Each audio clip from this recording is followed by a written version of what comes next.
Already. Already. Already. You already know what time it is. You already know what time it is. Make sure you're hitting that like button when you come up in here. Make sure you hitting that like button when you come up in here. Go ahead, hit the like button when you come up in here, man. H time, hold it down. Make sure you hit the like button when you come up in here. I'm gonna come on, man. Hold on, man. I gotta come up in here. Hit that like button. Hit that like button. Hit that like button. Hit that like button. Yes, sir. Yes, sir. Yes, sir. Yes, sir. Come on. I know y'all happy right now. So you gotta hit that like button. Come on. Hit the like button. Hit the like button. Come on, hit that like button. Hit that like button. Yes, sir. Yes, sir. Yes, sir. Yes, sir. Already. Oh man. ah, yes, sir. Marks did everything. Marks actually did do everything. Why you're not even lying about that. Willie Marks actually did do everything. Willie Marks actually did do everything. Willie Marks actually did do everything. Uh, hey, so the Houston Texans finally, the Houston Texans got them a dub.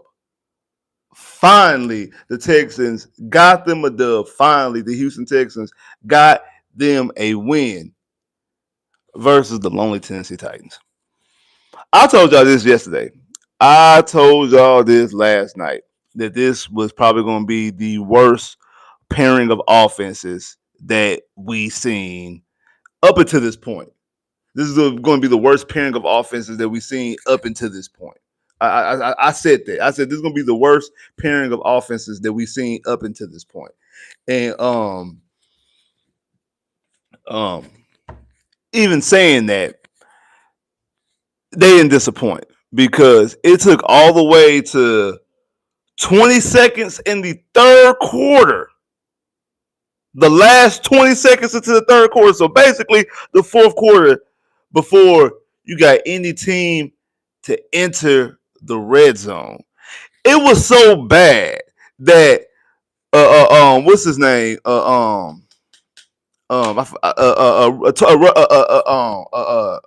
Tucker. I think that's Ross Tucker.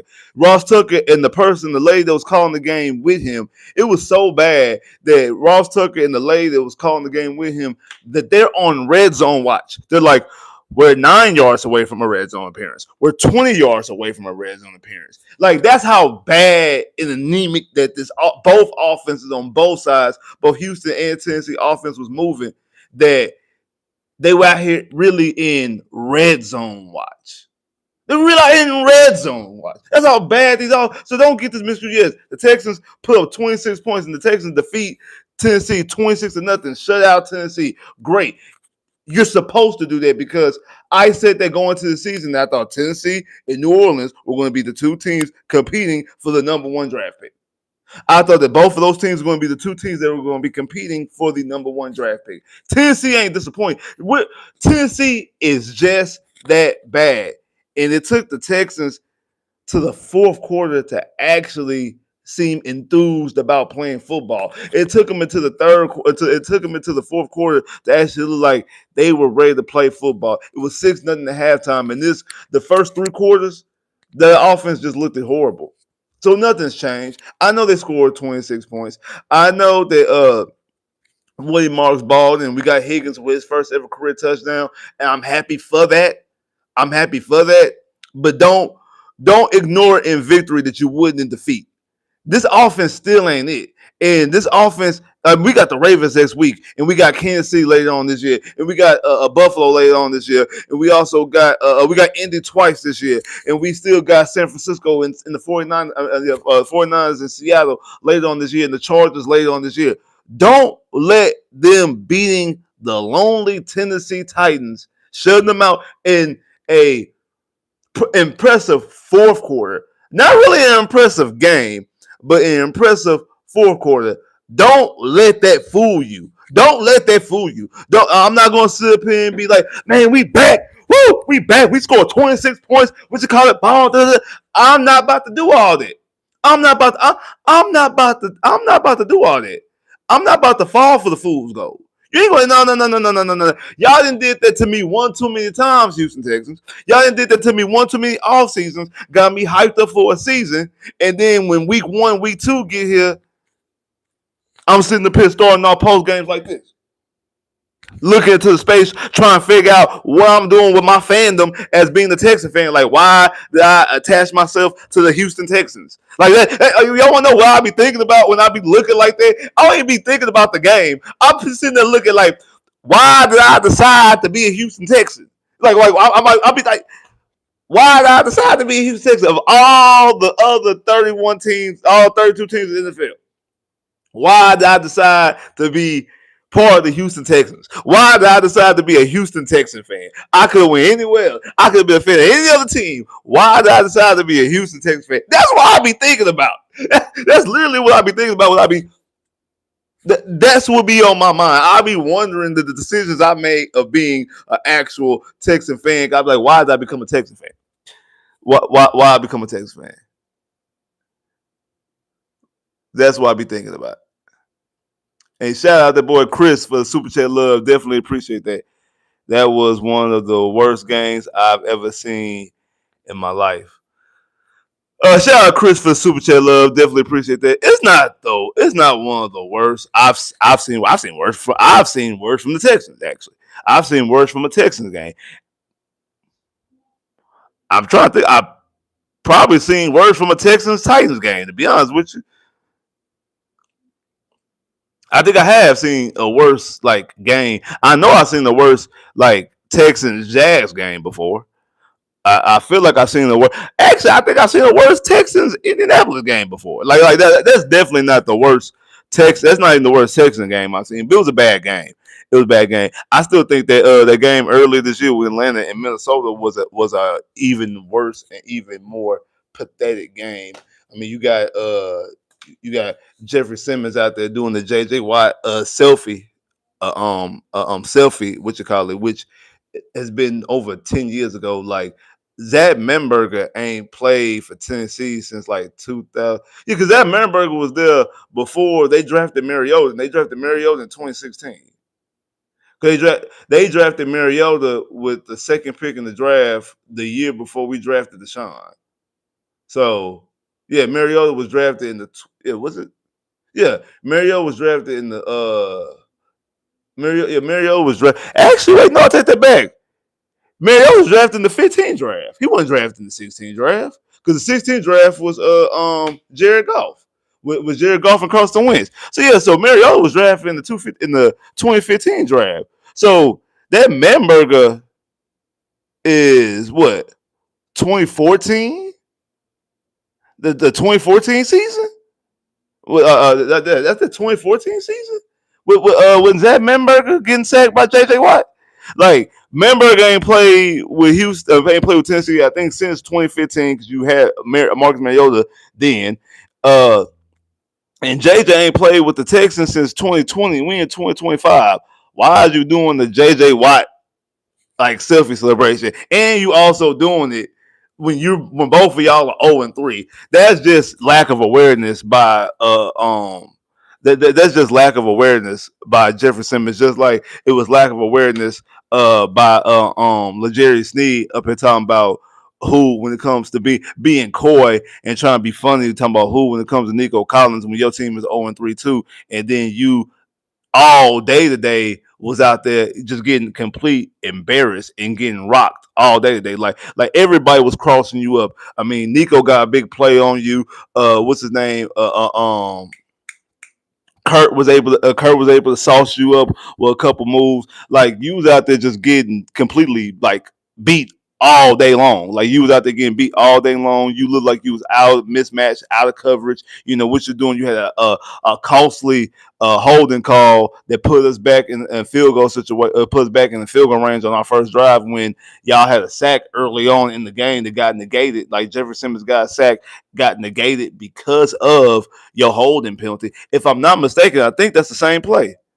I think that's the play when when Simmons did the whole JJ selfie thing. If I'm not mistaken, I think it's when Snead had got the holding call. So just both on y'all show us why y'all 0-4. Not only is a lack of talent and y'all got bad head coaching, not only offensive coordinator, just bad head coaching, it's a lack of talent and also just a lack of awareness. Y'all are completely unaware of what's going on. Like y'all have a complete utter lack of awareness of what's going on in y'all organization and what's going on in the field. Shout out to Chris for Super Chat Love. Definitely appreciate that.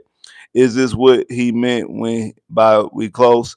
He you brought Kaylee more time to be on the team. The guys actually lost by winning the game. Uh I ain't gonna say we lost by winning the game. I do think, yeah, you're right. We did buy Kaylee a little bit more time. I don't think Kaylee was going to get fired. I don't think Kaylee's gonna get fired in season. I've been saying that. I don't even think Kaylee will get fired at the end of the year unless, honestly, unless this team is like a four to five win team. I got a video actually explaining that and going more into detail why I believe that. But and also the other repercussions that will come across if you end up do have to fire Nick Kaylee. That's part of the reason why I don't think Nick Kaylee is gonna get fired. Because if Nick Kaylee does get fired, I think other people are going to get fired in this organization too. If it's the head coach, if it's the general manager, if it's both, if it's something else is going to be something else is going to be another domino that falls. But you weren't going to fire him in season because who you're going to have the coach, who you going to have the call plays, right? So it's that type of situation. So I didn't think Nick Cage was gonna get fired in season no way, unless it just gets really, really bad. And shout out that boy Chris for Super Chat Love. Definitely appreciate that. Ravens gonna do y'all so bad it would be illegal. Shout out to Chris for Super Chat Love. We don't want to talk about the Ravens right now because you might be right about that. The Ravens might will do the Texans that bad. But let's get to the game. I've been doing all this talking. I have yet to talk about the game. So the Houston Texans defeat the Tennessee Titans 26 to nothing, shutting out, finally scored over 20 points a game, finally was able to move the football. Let's look into the numbers. So CJ was 22 of 28 for 78 completion percentage, 233 yards, 2 touchdowns. Rookie Woody Marks had a career game out there. I mean, he's only played in 4 games, so almost anything would be a career game. But Woody Marks really out there had a real legitimate game. 17 carries, 69 yards, averaging 4.1 yard carry, 1 touchdown on the ground. Then also was targeted 5 times, had 4 catches for 50 yards in the touchdown. So he had over 100 yards in total offense. 2 touchdowns, two touchdowns in total offense. And over 100 yards in total offense. Nick Chubb carried the ball 13 times for 47 yards. Nico Collins targeted 6 times, had 4 catches for 79 yards, had a 37-yard big play on Snead. Like I said, with Snead up here talking about all these different things up here talking about, I don't know who he is, who. He's able to catch a big play on him. Jaden Higgins got his first career touchdown, 1 catch for 24 yards and a touchdown. Cam Ward just completely was just getting abused out there. Threw the ball 10 times. Well, only had 10 completions for off of 26 attempts, 38 completion percentage, 108 yards, and interception. Bernard Pollard carried the ball 11 times for 62 yards. Allen Alleminer, the rookie, was targeted 7 times, had 2 catches for 44 yards. Like they couldn't get the ball. He's the only person who can actually get the ball to him. Again, he's the one that has both Cam Ward's touchdowns. I just see the Giants got them their first win. He's the first person that got. He's the only person that Cam has thrown a touchdown to going into the season, and I mean, seems like he's their best. He seems like he's their best player. Daniil Hunter had a good day, had 2 sacks on the day. Stingley caught the interception. It was a tip pass. I think they were going to Alamander when they threw it to when they threw it. The ball got tipped. Stingley was able to make a play. I was hoping he was going to be able to take it back to the house and be able to get an interception, but I'm glad that he was able to get his first interception on the season. So, like I said, the Texans 26 points. 20 of those points came in the fourth quarter. I mean, it was 6-0 pretty much the entire game until they finally got to the red zone the fourth quarter, and CJ was able to dump the ball off to Woody Marks. Woody Marks was able to take it to the house. Then later on in the drive, they was able to make a big play and throw it up to Higgins and call Higgins 1-on-1 in the end zone. Higgins was able to make a good play. That was a great decision by CJ. Good decision, good throw. So you still see what everybody wants to see out of CJ. You still see it out of him. You still see it out of him because that play through the Nico, the 37-yard reception he threw to Nico, that was a dime. The touchdown to Higgins, that was a dime. That was a good decision how he dumped the ball off to Willie Marks. You really seen it down the stretch, but we're not getting it consistently, and that's a problem because we're not getting it consistently. The offensive line did a better job down the stretch of the game holding up again, but this is a defense that struggles at getting sacks. This is like the Tennessee's defense is a defense that struggles at getting sacks. I told y'all this last night that both teams' defenses can hold the opponent to less than their averages. So theoretically, the defenses can have a better day than they've normally had, and that will still be the offense's best day.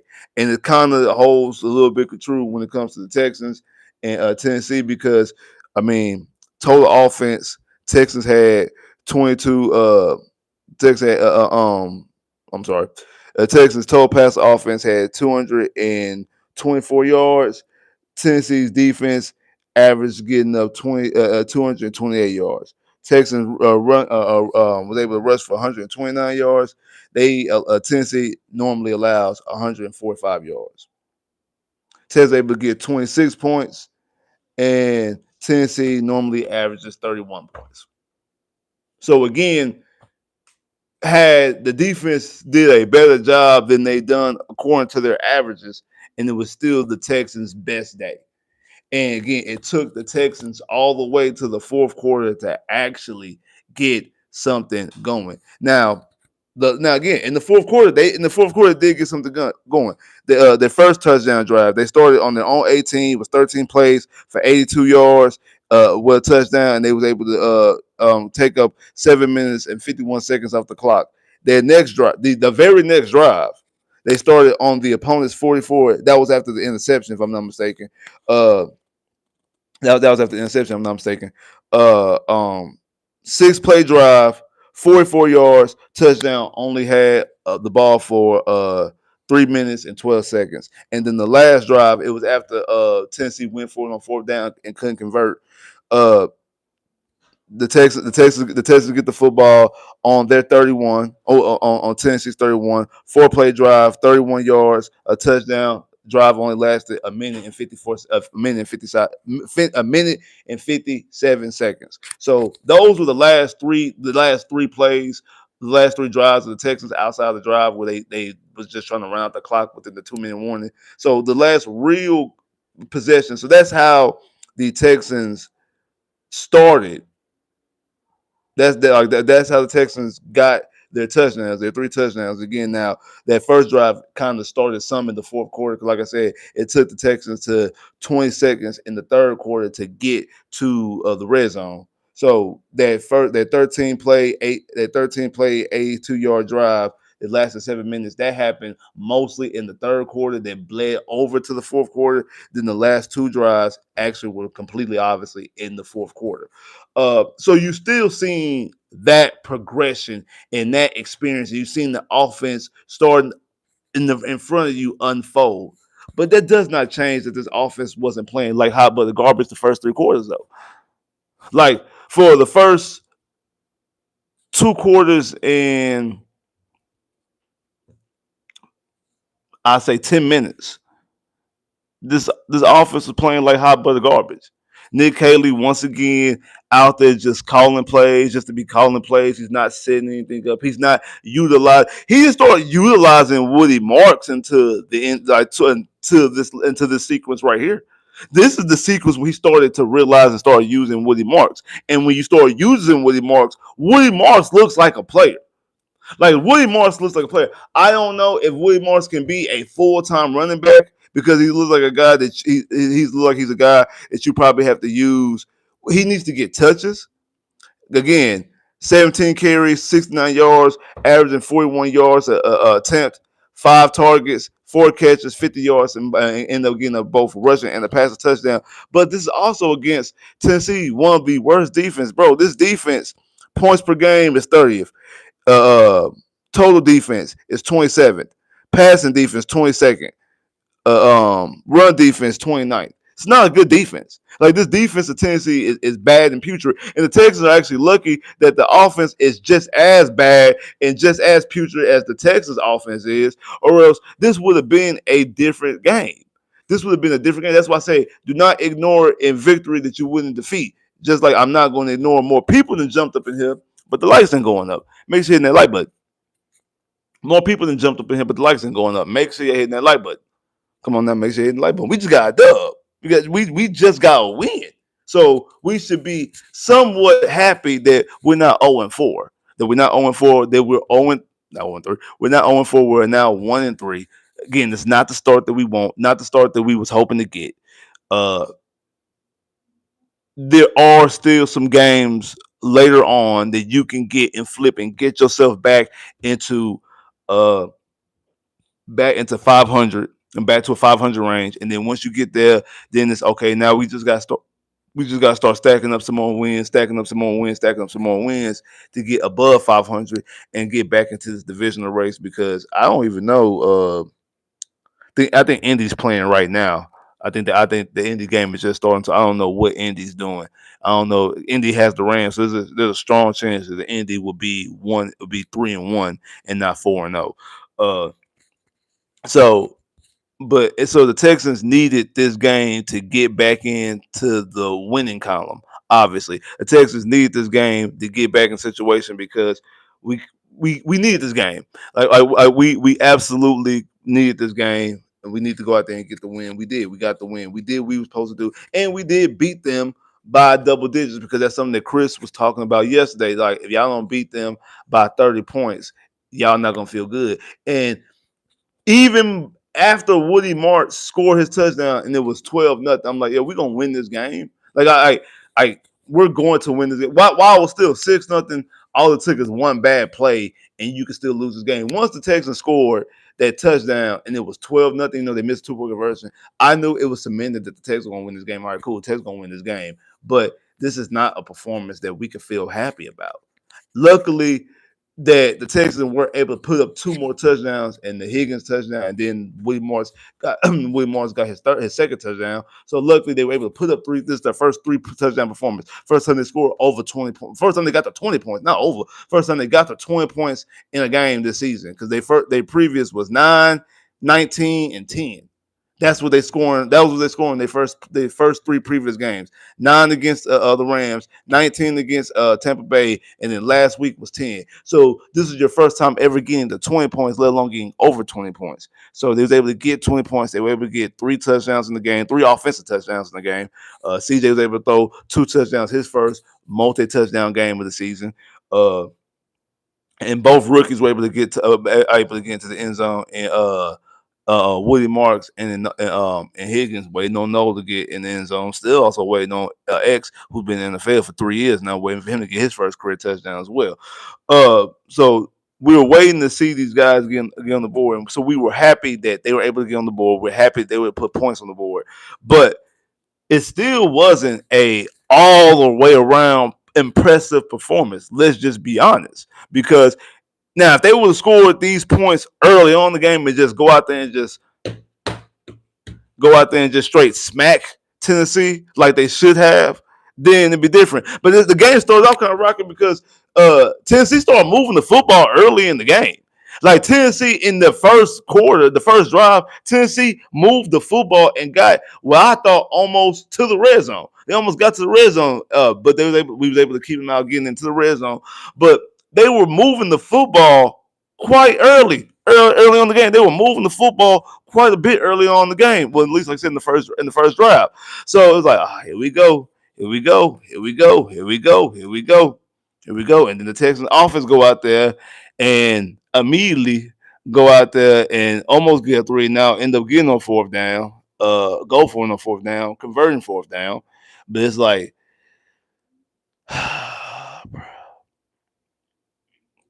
that's how you looking. You sitting there shaking your head like, I don't know what to say about this offense.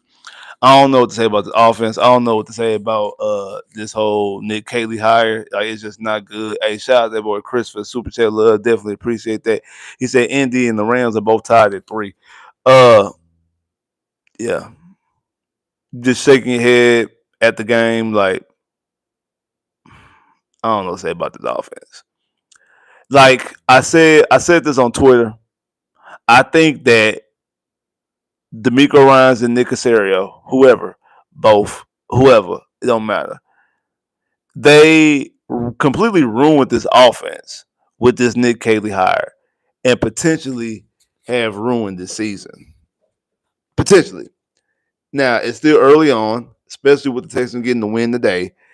There's still chances to correct and fix this season, but I'm not gonna sit up here and act like it's also not out of the blue and not out of the realm of possibility that they ruined this offense. And that they well, I think it's clear they ruined the offense, but that they potentially could have ruined this season because you're behind the A ball a lot. You're behind the A ball a lot. So yeah, you're behind the A ball a lot. So it's I don't know, man. Like I said, yeah, you're behind the A ball a lot. Depends, especially if Indy's able to get a win today, and then they're 4-0, and you're still behind by 3, and like you're chasing them. Yeah, you still got 2 games to go up against them, but you can only make up 2 games against them. Like you need somebody else to do some of your dirty work for you. You need somebody else to do something. You need somebody else to do some of your dirty work for you. You need them to lose. You need them to lose 2 games actually. You need them to lose 2 games. Uh, to put them in the same to put them in the same realm as you did. That way, your 2 wins against them could offset, and then y'all have the same record, but you have the tiebreaker because you beat them twice. Like that's something that you would need going forward. But again, that's getting way too. We don't play Indy until late November. Like the first time we play Indy is in late November.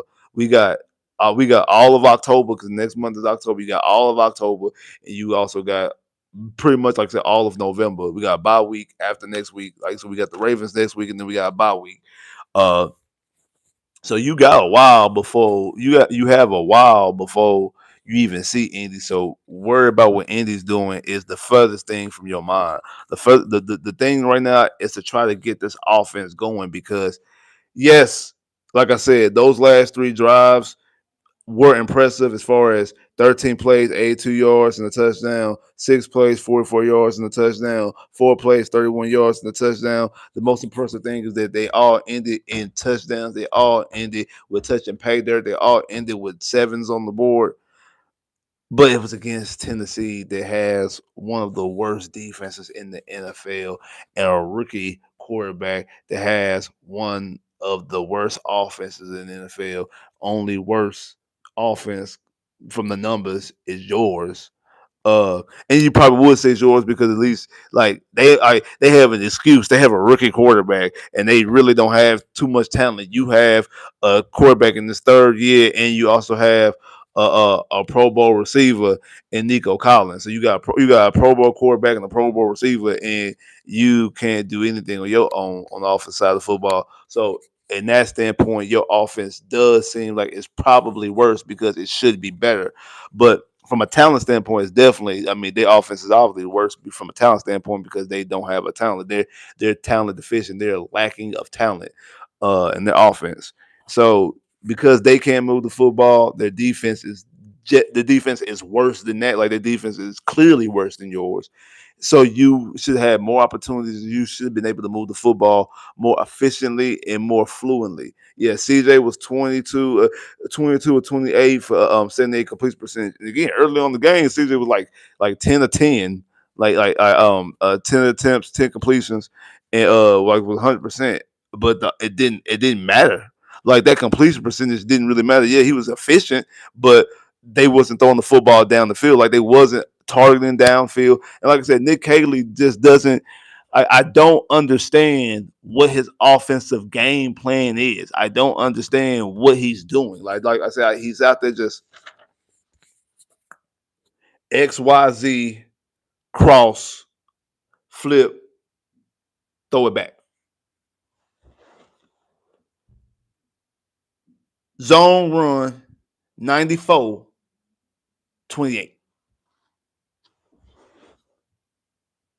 Flea flick trips 9-28.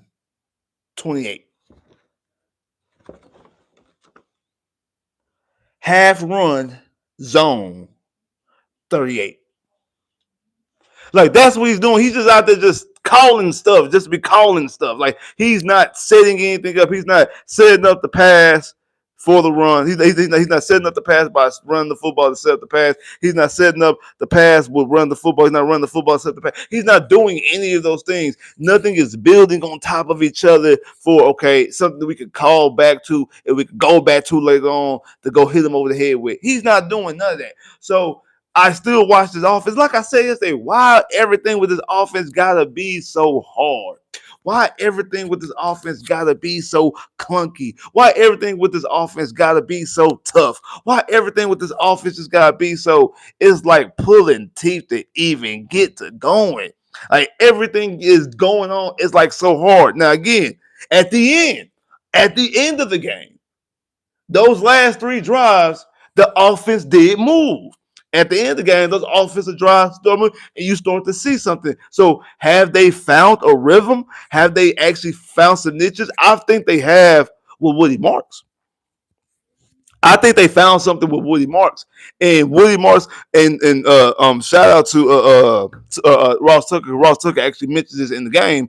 He was like that Woody Marks has his plays, his ability to be on the field has increased over the last couple weeks. The last couple weeks, it started getting better and better and better and better. The last couple weeks, they start increasing, and you start seeing him on the field more and more and more and more gradually over the last 4 weeks. We're starting to see his usage increase a little bit more. Remember, week one, it was everybody was touching the football. You had Woody Marks, and you had Nick Chubb starting. Then you had Woody Marks. You had Nick Chubb. Then you had Woody Marks. And actually, not even Woody Marks. I take that back. You had Nick Chubb. Then you had DP. Then you had Dory. Then you had Woody Marks. Everybody was getting like around the same amount of carries. Like Nick Chubb got the most. He was the starter. He got the most. But everybody was getting pretty much the same amount of carries. Then week two, DP was a healthy scratch. But Dory was out there still. After Dory had the fumble in week one, and then week two had the missed block in the 2-point conversion that I think cost them the game and helped potentially cost them the game against Tampa Bay. I think that also with the Baker Mayfield getting the scramble on 4th and 10. And then last week, we didn't see that much Dory. Really, I don't think we see any Dory last week. And it was just mostly Nick Chubb and Woody Marks. And now it was clearly today we seen more Marks than Nick Chubb. I mean, like I said, Marks carried the ball 17 times. Chubb carried the ball 13 times. Marks had 5 targets. Chubb had 3. Chubb didn't have more touches combined of his rushing and passing, his rushing and receiving combined. He didn't have the same. He had one less. He had 16. No, he had 15. He had 15 touches combined. Willie Marks had 17 carries just on rushing, and then add another 4 receptions. Targeted 5 times, had 4 receptions. So he touched the football over 20 times. He touched the football 21 times, both receiving and on the ground. So they were operating like Woody Marks was the primary back. So hopefully going forward, we'll see that. We'll see Woody Marks being the primary back until Joe Mixon comes back. Because obviously when Joe Mixon comes back, Joe Mixon will be the primary back. And I feel like with Joe Mixon, then you can definitely see a better version of Woody Marks because you actually have somebody with juice and explosion out there at the running back position. But then again, how can we expect that much out of Travis Etienne just broke away for a touchdown? Wow. Travis Etienne just broke away a touchdown on the 49ers. Wow. Okay. Uh how could you what can we expect from Joe Mixon? One, we don't even really know where Joe Mixon is, what's going on with Joe Mixon, anything like that. We don't know when Joe Mixon will be available, if he'll be available, because the pup list ends today. Like, all right, today, players that were on the pup list, they're eligible to play going forward because they had to miss the first 4 weeks. So we are past the first 4 weeks. We have no information about Joe Mixon. I've been saying this during the summer. I thought that Joe Mixon, once he was put on the pup list, that because we have the Ravens game, and then after the Ravens game, we have a bye week, and then after the bye week, we have a Monday night game, a late Monday night game against the 49ers. That 49ers game is Monday night at 9 o'clock at night. Like, it's a late Monday night game. It's not just a Monday night game, it's a late Monday night game. So I was under the impression and under the mindset that the best thing for the Texans to do is not activate Chubb. I mean, not activate Mixon during the Ravens game. Let him rest that Ravens week. Then you also get another week because the bye week, and then you get an extra day because it's a Monday night game and it's a late Monday night game against the Seattle on Monday night. Cause it's a 9 o'clock game, 12 o'clock game. The game is like very late, that you have that aspect, so you get even more time for him to rest. That's how you cheat, and you get a little extra rest days, and you get a little extra time to rest. So that's what I thought would be the best situation. But then we seen what's been how this offense is struggling. It was like, hey, we just need to get playmakers on the field. But I don't know. We haven't heard anything about Joe Mixon. We haven't heard that he's close, that he's feeling good, anything about it. We haven't heard anything about Joe Mixon. So I don't expect Joe Mixon next week against the Ravens. I don't expect him 3 weeks from now against Seattle on Monday night either. I don't know when to expect. I don't know to expect Joe Mixon. I don't know when Joe Mixon will be available. I don't. I don't know when he'll be available. I don't know if he'll be available. Like I said, next week. I doubt he'll be available next week against the Ravens. I will be shocked if he'll be available next week. I'll be shocked and I'll be completely shocked. No, I'll be shocked if he was available next week. I would. I just don't expect him to be available next week. He could potentially be available against Seattle, but then again, I really don't think he'll be available against Seattle. So it's like, so are we just going to try to focus more towards Woody Marks and let Woody Marks be the future back going forward up until we see Joe Mixon, whenever that is, when we see Joe Mixon? I feel like we're trending towards that situation because it seems like Woody Marks is the only other person outside of Nico Collins that has some juice on this offense. I know Higgins got a touchdown. It was the only target today.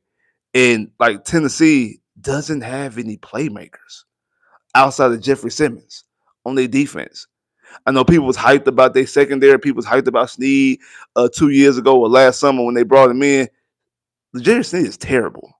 Like, Legere Snead, he benefited from being in Kansas City on a team that won a championship, won 2 championships. I think while he was there, they went to 3 Super Bowls and they won 2. He's completely benefited from that. Got his bag out there because he was a high price player. I remember I even wanted a Legere Snead coming out last year when he was a free agent. I wanted to bring him in as a safety, have him in as a safety, but the jersey is not good, and I don't know because they got him play. Because I know Kansas City had him playing safety. In Tennessee, they have him playing cornerback. Maybe he's better as a safety than the corner, but Legere Snead is just not a good football player. He's just not. Legere Snead is hot butter garbage. Like, he was out there, like I said, getting out there, getting tossed around by everybody. It didn't matter who was guarding him, no matter who he was guarding, no matter who he was covering. They was crossing him up, saucing him up all day. And when you hear Tennessee fans talk about it, they say the same thing happens to him all last year before he got hurt. that he's been getting sauced up, that they do not see the bang for the buck or what they paid for when they actually went out there and signed him last or trade for him, signed him however they got him last year. I can't remember if it was a sign and trade or what the situation was. But however it was, they don't feel like they got their return because he's just that bad. So yeah, Higgins got a touchdown, first career touchdown. I've yet still to see that this offense has any real juice. Nico Collins, yes. Woody Marks is showing that he has potential. They tried to get Noel on the field again. This time, Noel understood that it was there was a jet sweep that he's supposed to carry the football and not run past CJ like he did last week and catch the reception. So you seen that he maybe understands a little bit, but they was only able to get I think like 2 yards on that play. They wasn't able to get anything off the play, and then that's really the only type of offensive play that he's seen. So we need to get him on the field a little bit more in some other capacity because we need to get more juice on this field offensively because without getting any playmakers on this field offensively, this offense is going to show you more of what you've seen the first 3 quarters of this game and not what you've seen in the last quarter of the game. Shout out Chris for the super chat love. Definitely appreciate that. What if the Colts win? Wait, what if the Colts win the about the score? You talking about I guess you're trying to say they about the score. I mean, what do you mean if the Colts win? The Colts win. The Colts are 4-0, and the Texans are 1-3. I mean, they're completely behind the 8 ball, and they only have 2 games. They only have 2 games to make it up. So even if the Texans sweep Indy, Indy still has a 2-game lead on them. So the Texans and Indy the Texans have to make up ground against Indy another way. Wow, Brock Purdy just threw an interception.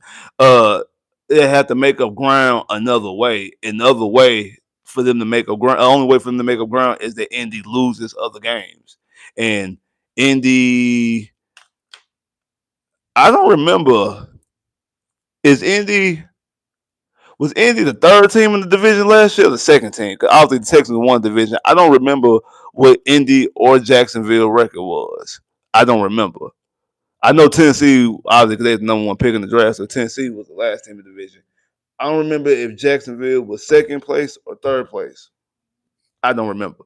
So I don't know if Indy's playing a 2nd place schedule or 3rd place schedule. I don't know. If they're playing a 2nd place schedule, well, they'll face teams like the Chargers, Pittsburgh, and who else in the AFC?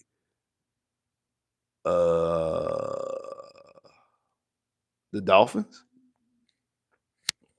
No, not the Dolphins. The Patriots. And they play in a 3rd place schedule. They'll play the Broncos, they'll play the Bengals, and they'll play the Broncos, they'll play the Bengals, and they'll play like the Dolphins if they have that type of schedule. And shout out Chris once again for the super chat love. Definitely appreciate that. Indy's up 10-3. In Indy's up 10-3. Jags were 3rd. Okay, so Jags were 3rd, and Indy was 2. I couldn't remember. Like I don't know neither one of their records. The only reason why I know that Tennessee was number 1. Tennessee was last because Tennessee had the number 1 pick when they drafted Cam Ward. That's the only thing I remember. And I know Jacksonville jumped up to what like 5 to get Travis Hunter, but they jumped up to get Travis Hunter. I don't remember where they jumped up from. So I don't remember, and I don't remember where Indy drafted at all. Like, I don't remember who Indy drafted. I don't even know who I forgot who Indy even drafted with their first round pick. I don't even remember. I know, like I said, I know Jacksonville drafted Travis Hunter because they jumped up to draft Travis Hunter, and it was Travis Hunter. And obviously, like I said, Tennessee had Cam Ward with the number 1 overall pick. I don't remember who Indy drafted. I don't remember who they drafted. I don't remember. Indy was 8-9. Jags was Jags was 4-13. Indy was 8-9 last year. That's crazy. Indy was 8-9 last year. So okay, Warren from Penn State. Okay. I do remember that now. I actually do remember that. Now, I remember them drafting Ty Warren. Now I do remember that. I remember that now. I forgot all about that. I completely forgot about it, but I do remember. I remember when they drafted him. We was in the Discord and we was like, cool. We was talking about a tight end. I remember when that happened. I do remember when that happened. Now I remember. See that right there shows you that shows you how much I don't be paying attention to these other teams in the division like that. Like I completely forgot about what they did. But also this season so far has taken a lot. This season's taken a lot. Like this season's taken a big toll with this 0-3 start. And again, first last team to start off 0-3 and make the playoffs is the Texans back in 2018. Like I've been saying, that offense, at least that offense will score points. We were confident in that offense, able to move the football and score points. And then even still, that 9-game win streak that they had after that wasn't a completely impressive winning streak. Like we was complaining during their winning streak, even though we were winning nine games. It got to a point that was like, okay, like once we were like we done won 5 straight, then it was like, hey, we winning games. I don't care what's going on, bro. I don't care what's going on. But like them first couple wins of that winning streak, we was like, we won the game, but like, hey, like we should have won the game. Like it took us a interception on Nathan Peterman to win the game because we knocked Josh Allen out the game. It took a rookie Josh Allen. We knocked Josh Allen out the game, and it took an interception from Nathan Peterman against Nathan Peterman to win the game. Or like some of those games like it took the spin move against Dallas on Sunday Night Football, like stuff like that. Our first win against Indy, that game shouldn't have even went to overtime. Like that game shouldn't have went to overtime, and we allowed it to get in overtime. But then, like I said, once you won 5 straight, then it was like, hey, we winning football games. I don't care how it look against Miami, even though we blew out Miami. I don't care how it looks against Cleveland. I don't care how it look against some of these other teams that we beat in the 9-game win streak. Like once you won 5 games, you was 5-3. You won 5 in a row. Hey, bro, we went. Hey, it's 6-game win streak, 7-game win streak, 8-game winning streak, 9-game winning streak. Like now, it don't matter. Like now, we done won 9 straight games. Like people don't just win. Teams don't just win 9 straight games. It's hard to win 9 wins in the season. And to that point, that was Bill O'Brien's high watermark. Bill O'Brien has had 3 9-win seasons. His first 3 seasons were 9 wins, and then he had a 4-win season. So that was his watermark was 9 wins. You still had how many more? We still had 4 games left to go in the season. You won 9 games. You still had 4 games left to go in the season. So yeah, because we ended up going 11-5. We won 2 more and lost 2 more. Yeah, because we lost to Indy, and we won 9 straight, then lost to Indy. Then we won 2 more, got to no, we won 1 more, got to 10, and then we lost to Philly, and then we won the last game of the season to get the 11th win. That's how it was because if we would have beat Philly, we would have won the division and actually locked up the number 2 seed. But because we lost to Philly, that last game of the season, we would have still won the division based off of mathematical tiebreakers, like based off of point tiebreakers. But it was still in our best interest to win. But that was one of our shots to actually get a bye week, and we weren't able to get a bye week. Lamar just threw a pick. Let me put it on this. Let me put it on the Ravens and Chiefs game. I had it on Jacksonville and the 49ers. Lamar just threw a pick though. Yeah, I got some people on Kansas City on my fantasy. Well, I got Hollywood. I got Hollywood. So I just need Hollywood to catch a touchdown. I need Hollywood to catch a touchdown. Come on, Hollywood. I need Hollywood to score a touchdown. But I don't know. So I mean, the Texans go out there and they defeat Tennessee 26-0. It's not the first time the Texans have shut out Tennessee. I think we did it back in 2011. No, 2010. We beat Tennessee 21-0. either 21-0 or 24-0 back in 2010. That was a game where like Glover Queen had like 3 picks in that game. So we've shut out Tennessee before. So this is not the first time we shut out Tennessee. I should have did it. I should have had the the overall matchup between Houston and Tennessee, because I know, if I'm not mistaken, I think we got sweep Tennessee to get to 500. If I'm not mistaken, I think we got sweep Tennessee to get to 500. So if we beat Tennessee next month, well, in November, we play them in November. If we beat Tennessee in November and sweep them, I think the career matchups would be it'd be even between the Texans and Tennessee. I know Tennessee has the lead on us, but I think it was only the lead by 2 games. I think you had to sweep them to get the lead. We got the lead on Jacksonville, even though Jacksonville beat us last week in Indy. Uh, it's gonna be a while before we get close to Indy, because of all the years that Indy was able to sweep us. Indy was able to sweep Houston for years, and then even after even after Indy was able to sweep us, it took us forever to win in Indy. Like, we didn't win our first game in Indy to what, 2014? No, 2015. It was 2015. It was Bill O'Brien's second year. That was the first time we ever beat. Well, that's the first time we ever won in Indianapolis. We haven't won in Indianapolis. We didn't win in Indianapolis until 2015. So it's gonna be a long time before. And then we also got a playoff matchup against them that we lost as well. So it's gonna be a long time before we actually go out there and defeat them. Um, it's gonna be a long time before we go out there and Now, it wasn't Brock Osweiler. It was what you call it. It was Brandon Wheaton. Brandon Wheaton is the person who got the win against Andy. Brandon Wheaton came off the bench. If I'm not mistaken, who was the quarterback that got hurt? Was it Hoyer? Yeah, Hoyer. Hoyer got hurt. Hoyer got a concussion, and Brandon Wheaton came into the game and won the game. Brandon Wheaton had got a first down play with Jalen Strong, and then we ended up winning the game.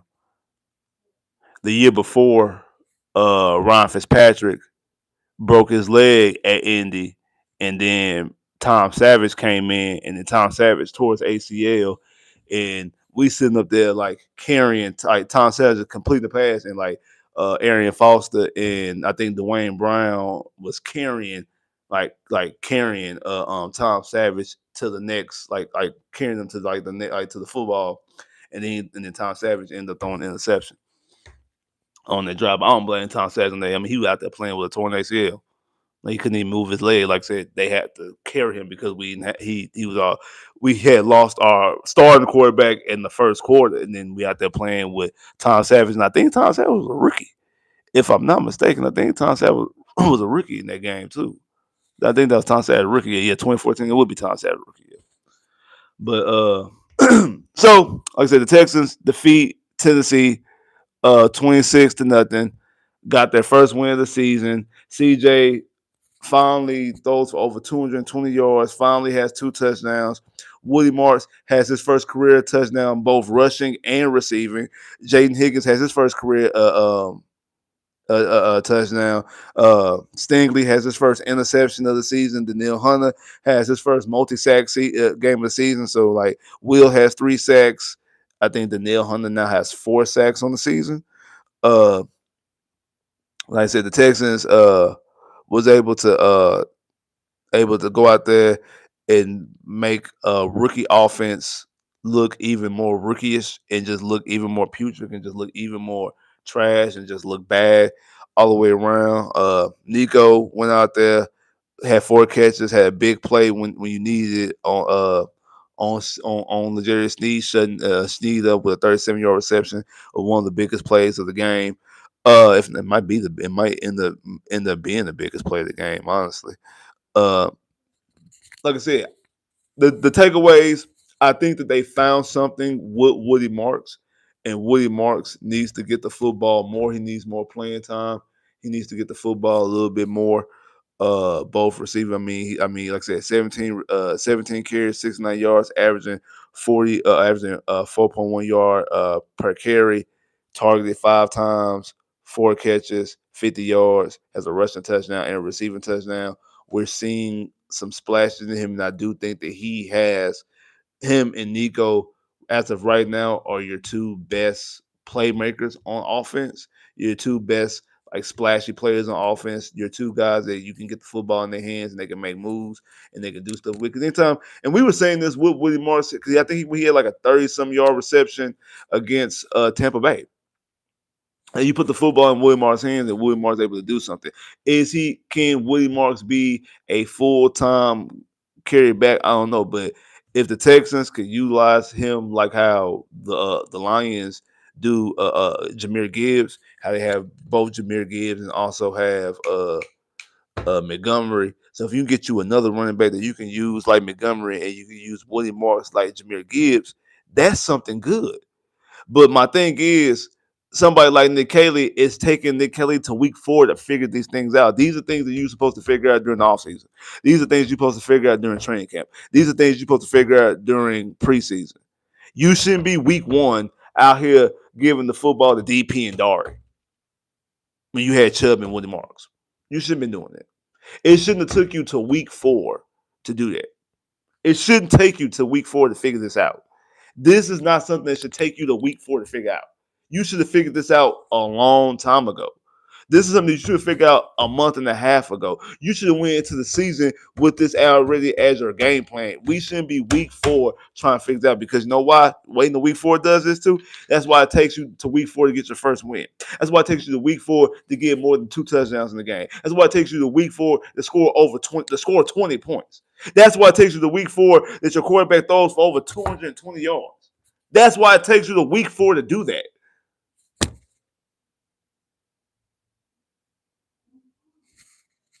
It's ridiculous. Man, appreciate everybody that came through here, man. Appreciate everybody hit the like button. If you ain't hit the like button already, man, make sure you hit that like button. If you ain't hit the like button already, dog, make sure you hit the like button. Give y'all some time. Hit that like button right now.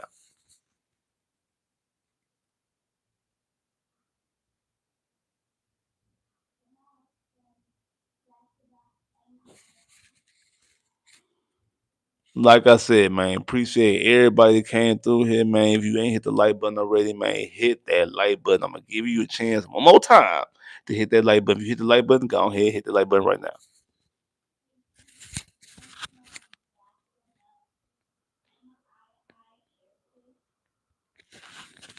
Already. Definitely appreciate that.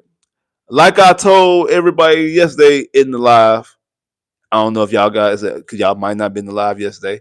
Like I told everybody that was in the live yesterday, I have a poll on my community wall. Go on my community wall right now. It's a poll of offensive coordinators. I'm not going to tell you who's on the poll. Go there and vote. If you have voted already, but you didn't leave a comment, go and leave a comment and tell me who you voted for and why. If you voted and you left a comment, but you ain't hit the like button on the poll, go back there and just hit the like button.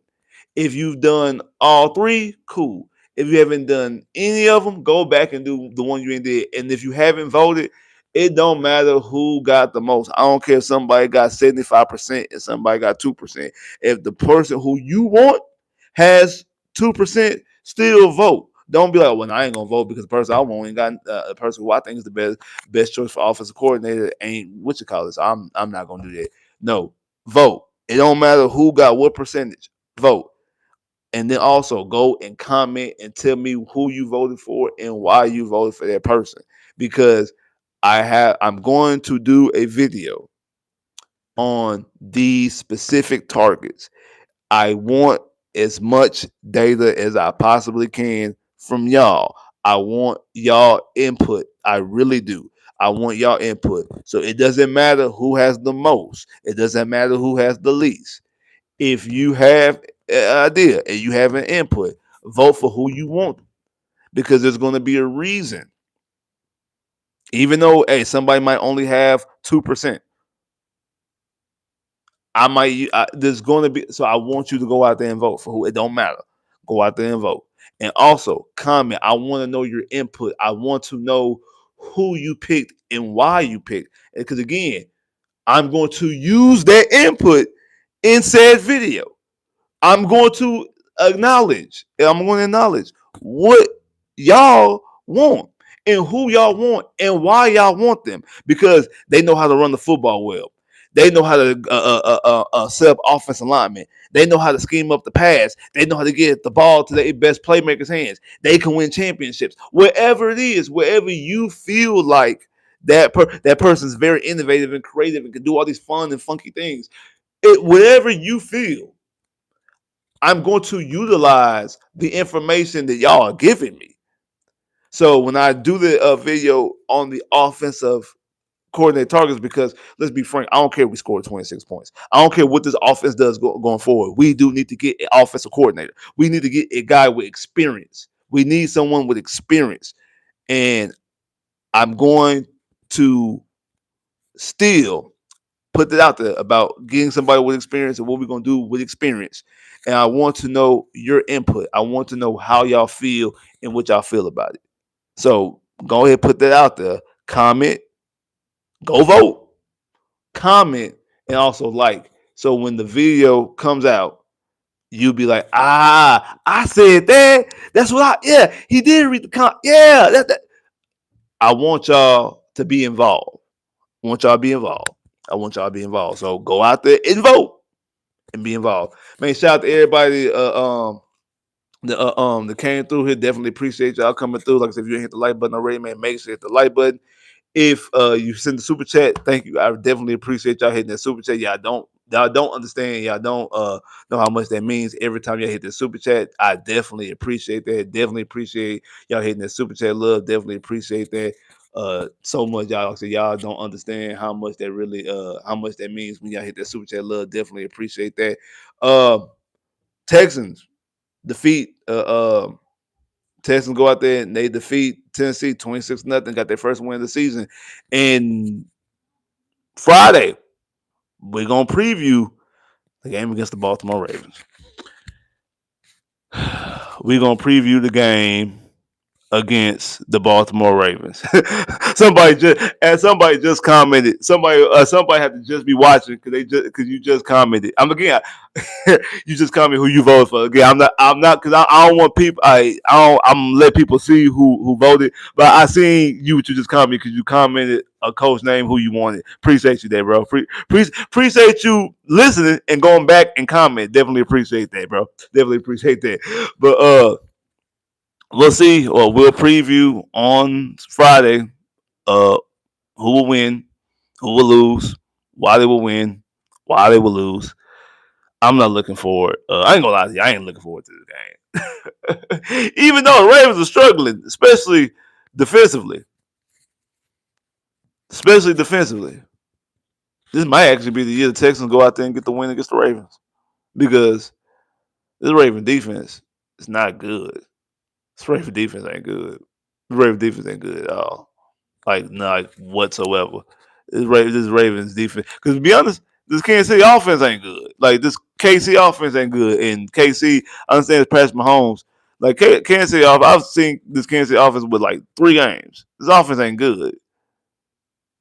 Like, watching them against the Chargers, watching them against the Eagles, and then watching them last week against the Giants. And the Giants ain't got no good defense. Like, Kansas City offense ain't good either. Like, this Kansas City offense ain't good. But this Raven defense is not good either. Like, you can definitely move the football on this Raven defense. Would this be the time the Texans finally go out there and okay, we've never beaten the Ravens in Baltimore. We've beaten the Ravens before. We never beat Lamar Jackson at all, and we never beat him in Baltimore, if I'm not mistaken. So we'll see. Oh, and somebody asked what jerseys is.